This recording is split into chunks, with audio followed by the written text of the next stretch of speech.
नमस्कार, आप देख रहे हैं दूरदर्शन किसान। कार्यक्रम गांव किसान में आप सभी का स्वागत है। मैं हूं मोनालिसा। इस कार्यक्रम में हम आपके लिए कृषि और पशुपालन से जुड़ी हुई बेहद ही अहम जानकारियां लेकर आते हैं। दो अलग अलग सेगमेंट, खेती किसानी और हमारा पशुधन के जरिए।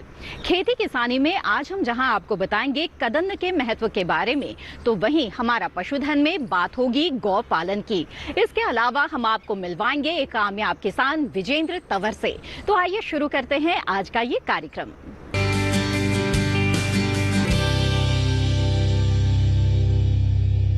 आइए कार्यक्रम गांव किसान की शुरुआत करते हैं पहले सेगमेंट खेती किसानी से। मिलेट्स यानी कि कदन्न में पोषण का रहस्य छुपा हुआ है। जी हां, इसमें वो तमाम जरूरी तत्व मौजूद हैं जो हमारे शरीर के विकास के लिए जरूरी है। इसके बावजूद ये हमारी आज की थाली का एक अहम हिस्सा बनने से चूक रहा है, जबकि पहले ऐसा नहीं था। हजारों साल पहले लोग कदन्न यानी कि मिलेट्स की अहमियत को जानते थे, लेकिन अब बढ़ते जागरूकता के साथ इसे वापस वो स्थान दिलाया जा सकता है। आइए देखते हैं इससे जुड़ी एक रिपोर्ट।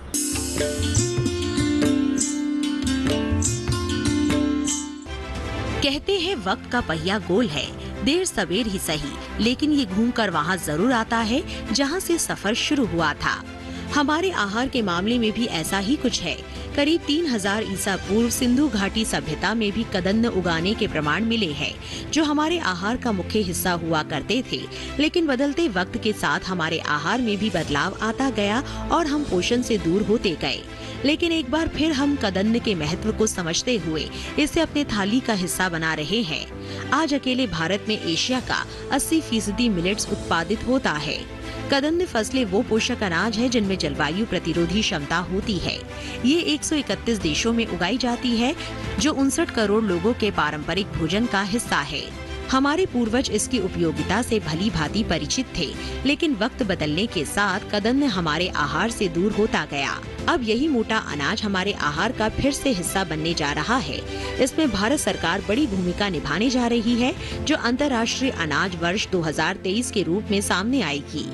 आइए अब आपको उन मोटे अनाजों की जानकारी देते हैं जो कदन्न कहलाते हैं। बाजरा, ज्वार, रागी या मंडुआ, कांगनी, कोदू, कुटकी, चीना, सावा, brown top millet, teff millet, fonio millet, ये सभी मोटे अनाज या कदन्न कहलाते हैं। चलिए हम आपको बताते हैं कि कदन्न को मोटा अनाज क्यों कहा जाता है।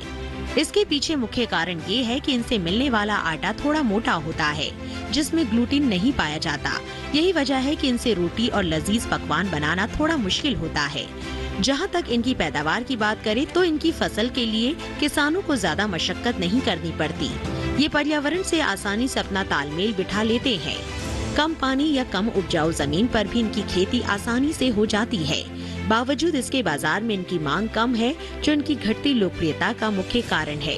लेकिन सरकार के दखल और युवाओं की जागरूकता के कारण मोटे अनाज आज हमारे सामने अलग ही रूप में नजर आ रहा है।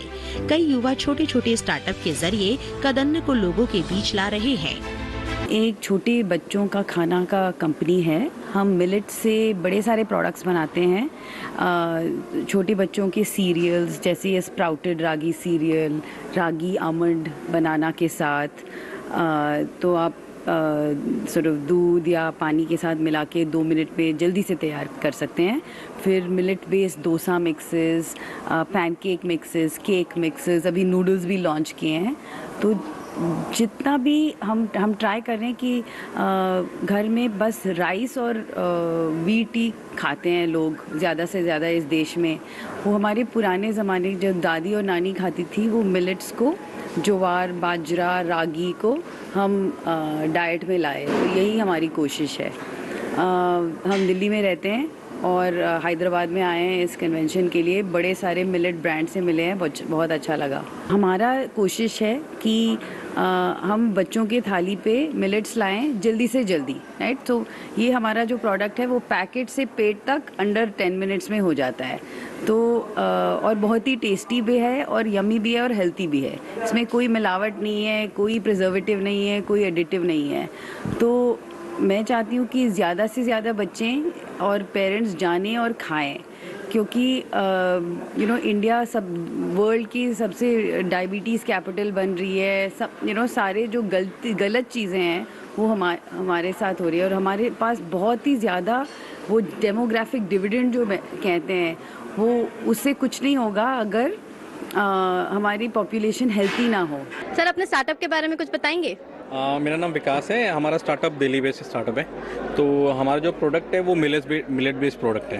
तो एक्चुअली क्या, जैसे आप देखते बहुत सारे फूड होते हैं, उसमें जो प्रोडक्ट आते हैं जैसे बिस्किट्स आते हैं, नमकीन आते हैं, वो उतना हेल्दी ऑप्शंस नहीं होते हैं। तो हमने उनको हेल्दी बनाने के साथ साथ टेस्टी भी बनाया है। तो हमारे पास अभी 4 वेरिएंट अवेलेबल है मिलेट्स में। एक नमकीन हम करते हैं, हमारे पास पास्ता एंड नूडल्स हैं मिलेट से। उसमें हमने एक बिस्किट बनाया है। बिस्किट में हमारे पास ऑप्शंस हैं, 5 ऑप्शंस हैं। और अभी हमने रिसेंटली बनाया है एक रागी प्रोटीन पाउडर। तो ये 4 ऑप्शंस अभी हमारे पास अवेलेबल है मिलेट बेस्ड, और वो स्पेसिफिकली रागी से है। कदन्न का हर घर में उपयोग बढ़े, इसके लिए जरूरी है कि इनमें रुचि बढ़े, और इसके लिए institute of hotel management, catering एवं न्यूट्रिशन के शेफ ने कई तरह की रेसिपी तैयार की है, जिनमें कचौरी, कुकीज शामिल है। इन्हें बनाकर जहां घर में पोषण के स्तर को सुधारा जा सकता है, वहीं इसे व्यावसायिक रूप देकर आत्मनिर्भर भी बना जा सकता है।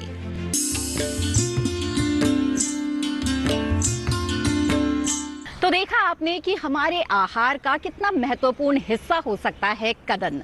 इसी के साथ कार्यक्रम गांव किसान में वक्त हो गया है एक छोटे से ब्रेक का। ब्रेक के बाद जानेंगे गौपालन के बारे में अगले सेगमेंट हमारा पशुधन में।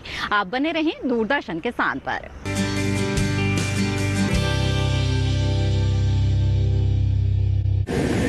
माँ कब आएगा? अभी आएगा। अरे बोलो ना माँ, कब आएगा? बोला ना, अभी आ जाएगा। ये ले, आ गया कुआं। अरे कुआं नहीं माँ, हमारे घर नल से जल कब आएगा? नल से जल? अरे गुड्डी, बहुत जल्दी आएगा पानी। जल जीवन मिशन आ चुका है। हम 1 कदम उठाएंगे तो सरकार 10 कदम उठाएगी। सच? तुम्हारे मुंह में घी शक्कर। घी शक्कर नहीं माँ, स्वच्छ जल। 2024 तक देश के सभी 19 करोड़ घरों में पहुंचेगा पीने का साफ पानी। अब होगा हर घर जल। जल जीवन मिशन, जल शक्ति मंत्रालय, भारत सरकार।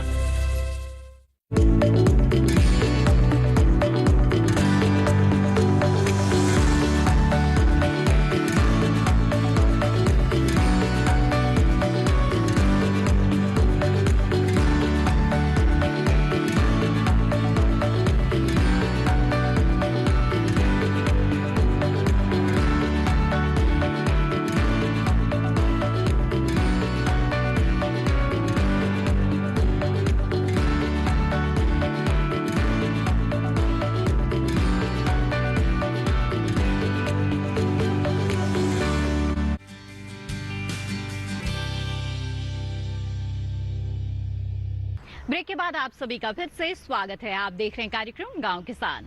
आइए आगे बढ़ते हैं, देखते हैं अगला सेगमेंट हमारा पशुधन, जिसमें आज हम बात करने जा रहे हैं गौपालन के बारे में। जी हां, गौपालन, जिससे न सिर्फ हमारी धरती की सेहत बेहतर हो सकती है, बल्कि ये हमारी आर्थिक स्थिति को भी मजबूत कर सकती है।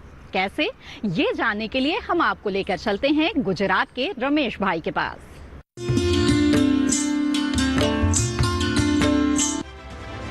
गौ सेवा का हमारे देश में लंबा इतिहास रहा है, जिससे खेत भी समृद्ध हो रहे हैं और किसान भी।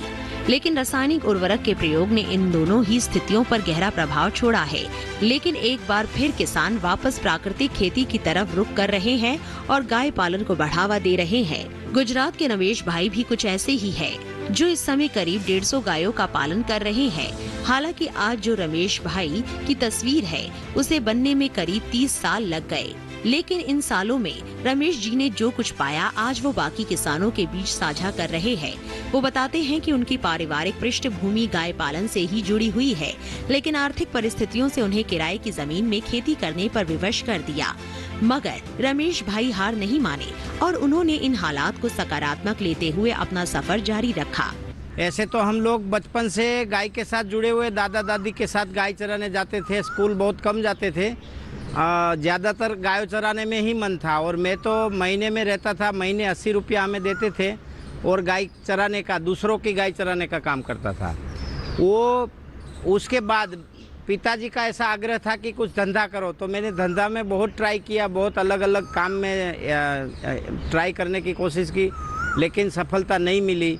बाद में हमारी एक परिस्थिति ऐसी आई कि गांव में ज़मीन, मकान, गहने सब बेचना पड़ा और हम पूरा परिवार के साथ रोड पे आ गए, सड़क पे आ गए।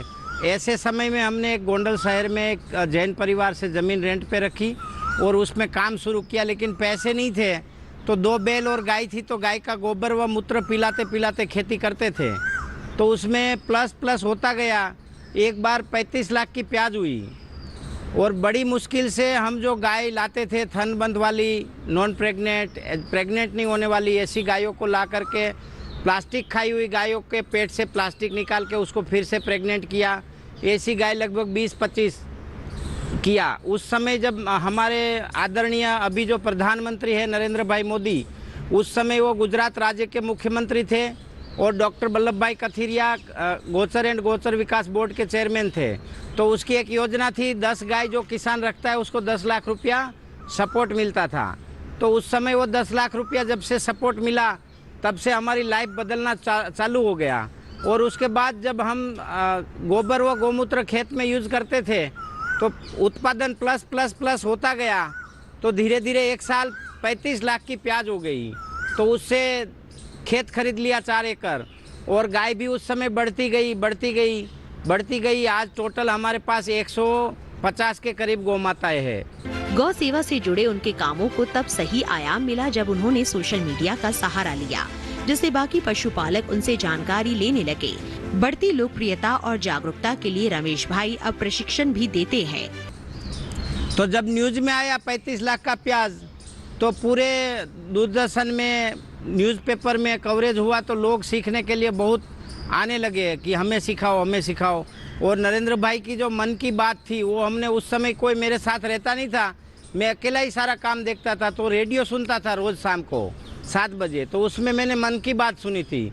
तो मैंने सोचा कि अब मैं इसमें सक्सेस होता जा रहा हूँ, तो मैं और किसानों को भी क्यों ट्रेनिंग ना दूँ। तो लोग एक एक आके बैठ जाते थे, तो मुश्किल हो जाता था। फिर हमने एक तय किया कि महीने में 2 दिन हम सबको ट्रेनिंग देंगे, खाना खिलाएंगे, सबको जिसको जानकारी चाहिए वो देंगे। तो ऐसे करते धीरे धीरे हमारी एक वो बनाई, वेबसाइट भी बनाई। जब नॉन प्रोडक्टिव गाय थी तब तो समस्या नहीं थी, पर उनके जो बच्चे हुए तो उससे दूध प्रोडक्शन हुआ, तो उससे दूध बेचने का ट्राई किया, लेकिन दूध में भी जमा नहीं, लोग क्या जमता नहीं था। टाइम टू टाइम जाना आना इतना पॉसिबल नहीं रहता था, खुद काम करना, खेत को देखना, इतनी गायों को देखना। तो हमने उसको बंद करके घी बेचना चालू किया। रमेश भाई बताते हैं कि शुरुआत में उन्हें दूध का सही दाम नहीं मिलता था, इसीलिए उन्होंने दूध से घी और सह उत्पाद बनाना शुरू किया। आज उनके उत्पादों की मांग करीब 123 देशों में है। अपने इस काम में उन्होंने 150 लोगों को रोजगार भी दे रखा है। और हम लोग लगभग जो है अभी डायरेक्टली 100 लोगों को रोजगार दे रहे हैं, इनडायरेक्टली और 50 लोगों को दे रहे हैं। तो कुल मिला के 150 लोगों को अपनी गौशाला के माध्यम से रोजगार मिल रहा है। कहीं वेब डेवलपर को, कहीं ऐप डेवलपर को। हम लोगों ने जब ट्रेनिंग के बाद एक एप्लीकेशन भी बनाई कि जो देश के किसान, नए गोपालक इसमें आना चाहते हैं और उसको समस्या आ रही है, वो एप्लीकेशन के माध्यम से रात को 12 बजे भी देख सकते हैं। तो वो एप्लीकेशन हमने 12 भाषा में बनाई कि भारत का हर एक स्टेट कवर हो जाए, और उसके ऊपर अच्छे से काम किया। आज भी हम ट्रेनिंग दे रहे हैं, ऑफलाइन जो ट्रेनिंग दे रहे हैं उसमें लगभग हर महीने 8 से 10 राज्य के लोग आते हैं। टोटल 26 कंट्री के लोग, हमारे 26 देश के लोग हमारे यहाँ ट्रेनिंग ले गए हैं।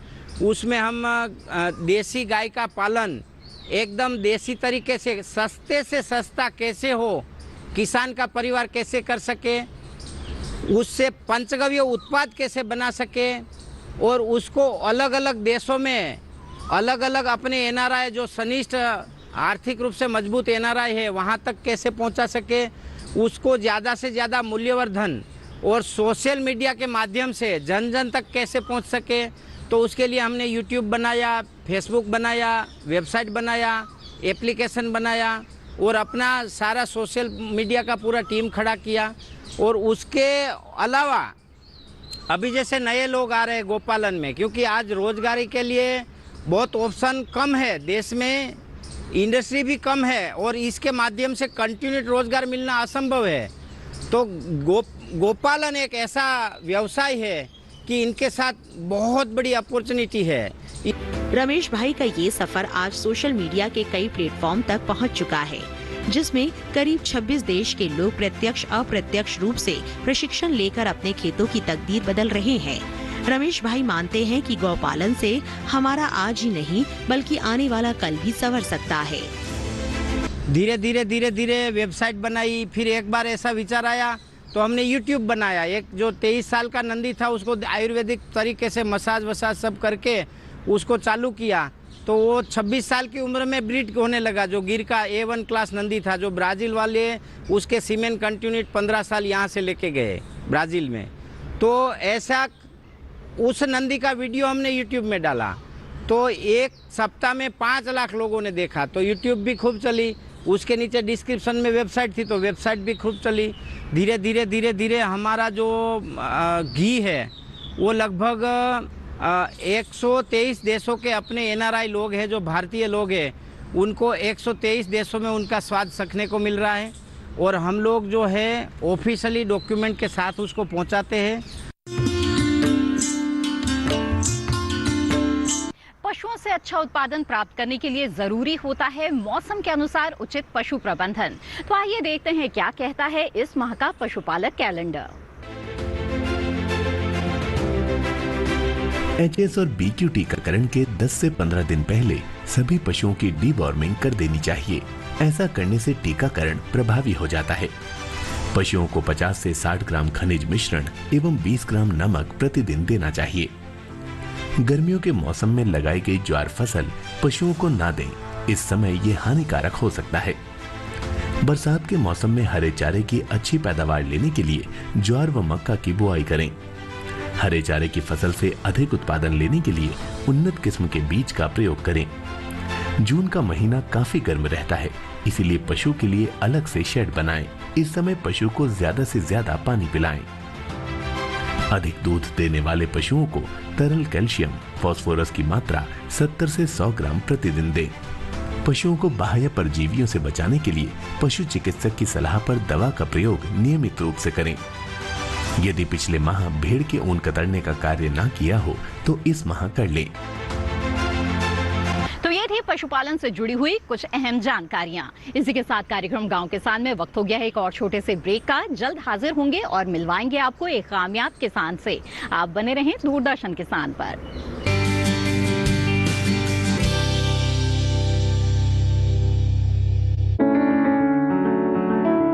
महका महका घर आंगन, हरियाली से खिलेगा तन मन। छत पर छोटी सी बगिया, जरूरत भी पूरी, शौक भी पूरा। देखिए छत पर बागवानी, शनिवार सुबह 9 बजे।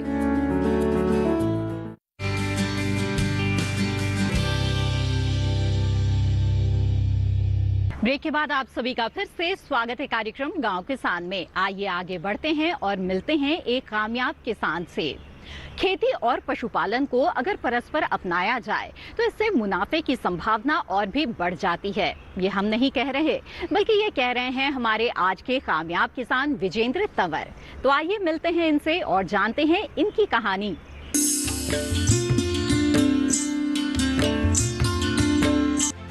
कृषि शुरू से ही हमारी सभ्यता की समृद्धि का प्रतीक रही है, जिससे धरती का, मानव जीवन का और धरा पर रहने वाले सूक्ष्म जीवों का पोषण होता आया है। लेकिन खेती की कुछ बदलती तकनीकों ने प्राकृतिक खेती को हाशिए पर ला दिया है। एक बार फिर हमें जागरूक होने की जरूरत है। प्राकृतिक खेती के महत्व को समझने की जरूरत है और इसके लिए सबसे पहला कदम है लोगों में जन चेतना लाना। इन प्रयासों में सरकार और किसान अपनी भूमिकाएं बखूबी निभा रहे हैं। ऐसे ही एक किसान है विजेंद्र तंवर, जो पिछले 30 सालों से गौ आधारित खेती कर रहे हैं। वो कहते हैं कि कृषि के दौरान उन्होंने हमेशा अपने खेतों की रासायनिक खाद से रक्षा की है, साथ ही देसी गाय की नस्ल सुधार पर भी विशेष ध्यान दे रहे हैं। तो गाय पालन का जो कार्य है वो खेती के साथ, वो भी खेती का एक हिस्सा है। हमारे किसान भाई अगर खेती के साथ गाय पालन भी करें तो मैं यकीन दिलाना चाहता हूं कि आमदनी जो उनकी डबल हो जाती है।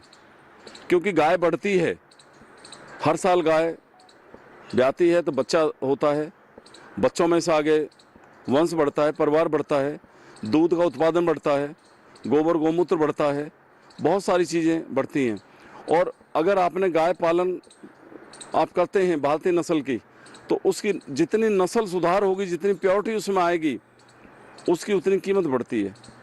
मैंने ऐसी गाय भी देखी हैं कि जो 3 लाख रुपए में भी वो किसान उस गाय को बेचने को तैयार नहीं है, कहता है भाई प्योर गाय है, मैं इसको नहीं बेचूंगा। तो जो लोग ये कहते हैं कि खेती किसानी फ़ायदे का धंधा नहीं है, वो गलत है, अधूरी जानकारी उनके पास है। इस तरह से हम गाय जब पालते हैं खेती के साथ तो हमारी आमदनी बढ़ती है, दूध भी हमारा बिकता है। दूध के साथ गौमूत्र की भी आजकल हम बाई प्रोडक्ट उसके बनाएं तो उनकी भी अच्छी खासी डिमांड है। गाय के उत्पादन, गो उत्पादन जो पंचगव्य है, जिससे हम गाय के गौमूत्र से, गोबर से, दही से, मक्खन से, उससे भी औषधियाँ बनाते हैं, पंचगव्य की औषधियाँ कहते हैं। और 2 राज्य है जो भारत के, हरियाणा राज्य और पंजाब राज्य है, वहाँ पर जो आयुर्वेद के डॉक्टर हैं वो पंचगव्य की औषधि लिख रहे हैं। आज अपने मरीजों को ये कहते हैं कि पंचगव्य की औषधि भी आप लीजिए, आपको अधिक फ़ायदा होगा। उन औषधियों के अंदर जो भारतीय हमारे हर्ब हैं, जो प्राचीन औषधि हैं, वो भी उनमें मिलाई जाती हैं। और इस तरह से वो R&D पूरा रिसर्च करके और पेटेंट भी लिए हुए हैं कुछ लोगों ने उनके। तो इस तरह से वो आमदनी भी किसान की बढ़ती है। और जो लोग उस उत्पादन को, पंचगव्य की औषधियों का इस्तेमाल करते हैं, उनको फ़ायदा बहुत होता है। और कोई अगर किसी बीमारी का इलाज एक बार पंचगव्य की औषधियों से हो जाए। उनकी 30 सालों की मेहनत इस रूप में बोलती है कि ग्राहक उनके खेत से ही उपज ले जाते हैं और बाजार में मिलने वाले अनाज और उनके खेत में होने वाले अनाज की तुलना करके सराहना करते हैं। भारतीय गौवंश जो है ये अद्वितीय है। इसका दूध A2 जो मिल्क इसका तैयार होता है, उसकी मेडिसिन वैल्यू बहुत ज़्यादा है। और मैंने खास कर ये चीज़ बच्चों पे देखी है, अपने घर में देखी है, और कुछ लोगों को दूध दिया है, उन्होंने मुझे आके बताया है, किसी बच्चे को गाय का दूध पिलाएं, भैंस का दूध या बाजारी दूध उसको ना पिलाएं, तो उसकी जो रोग प्रतिरोधक क्षमता है वो बहुत अधिक रहती है। और उसका जो ग्रोथ है, जो बढ़वार जिसे कहते हैं, वो बहुत अच्छी होती है और उसको बीमारी भी कोई नहीं आती। 3 बच्चे परिवार में छोटे हैं, बेटे के बच्चे हैं, पोते हैं, तो मैंने उन पे ये चीज़ नोट करी है कि उनको कभी भी कोई बीमारी नहीं आई। तो ये गौ माता की कृपा है कि गाय का दूध मैंने उनको पिलाया है, तो उससे उनका स्वास्थ्य, दिमाग और बाकी सारी चीज़ बहुत अच्छी आई है सामने। विजेंद्र जी बताते हैं कि रासायनिक उर्वरक और कीटनाशक के अधिक प्रयोग से मिट्टी विषाक्त हो जाती है और उसके अंदर के उपजाऊ जैविक तत्व समाप्त हो जाते हैं। मिट्टी की नमी कम होने लगती है, जिससे उसके जैविक अवयवों पर खतरा मंडराने लगता है। इसलिए बेहतर कृषि के लिए किसानों को एक बार फिर अपनी प्राचीन पद्धति को अपनाना होगा, जिससे मित्र कीटों को बचाया जा सके। कि मैंने गिर नस्ल के अंदर 30 लीटर दूध देने वाली गाय अभी तक तैयार कर ली है। 15 लीटर एक समय, 15 लीटर एक समय। और गाय अपने बच्चे के लिए दूध अलग से बचा के रखती है। वैसे मैं जितना भी दूध गाय के नीचे होता है तो 1/4 दूध बच्चे को पिलाता हूँ। इसीलिए मेरे बच्चे जो हैं अच्छा बड़े होकर अच्छा उत्पादन देते हैं और उनसे ज़्यादा लाभ होता है। लाल सिंधी नस्ल के अंदर मैंने 25 लीटर दूध देने वाली गाय तैयार कर ली है। तो इस 25 लीटर में से मैं 5 लीटर बच्चे को पिलाता हूँ, 2.5 लीटर एक समय, 2.5 लीटर एक समय, और 20 लीटर निकालता हूँ।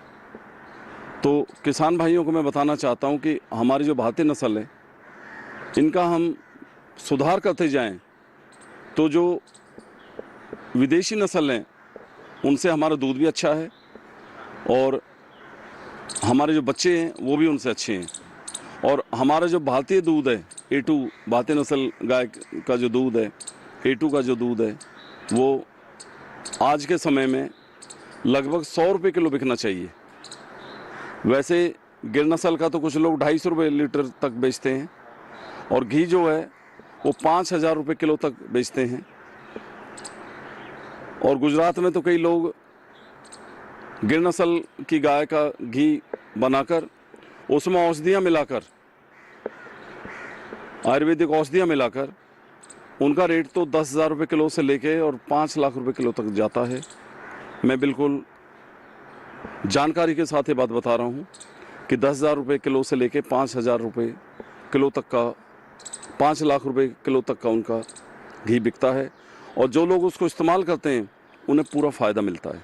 विजेंद्र जी का खेती और पशुपालन को लेकर साफ फंडा है। वो कहते हैं कि पशुपालन में हर साल इजाफा होता है और ये इजाफा आपको कृषि में भी मुनाफा दिलाता है। किसान चाहे तो गोबर और गौमूत्र से खाद व कीटनाशक बनाकर भी अतिरिक्त आय ले सकते हैं।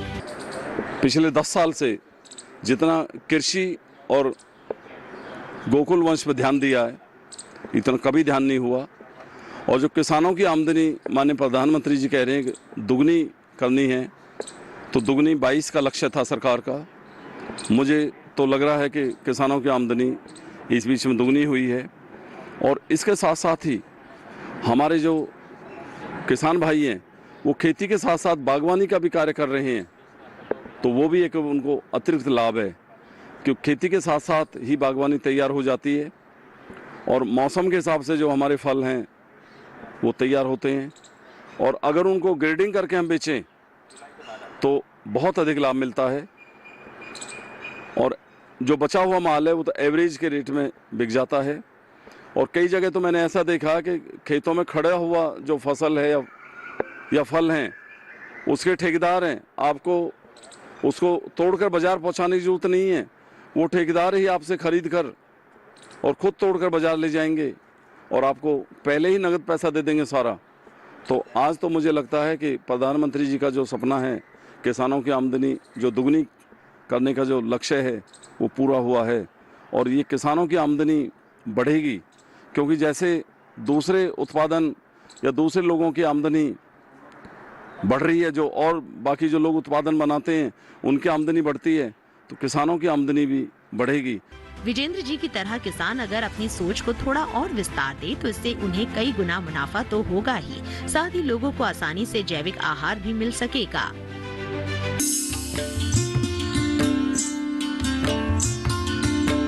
कार्यक्रम गांव किसान में आज जो जानकारियां दी गई है, हमें उम्मीद है कि वो आपको जरूर पसंद आई होगी। अगर आप इस कार्यक्रम को दूरदर्शन किसान के YouTube चैनल पर दोबारा देखना चाहते हैं तो टीवी स्क्रीन पर दिखाए जा रहे QR कोड को स्कैन करें।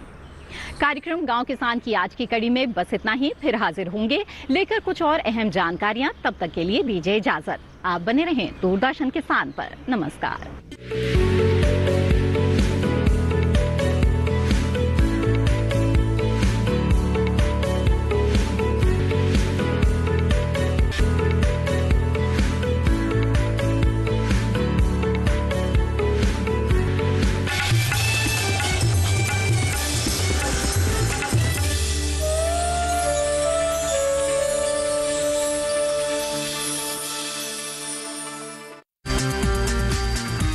As a parliamentarian, there's a lot of research and lots of thought before you speak on national issues.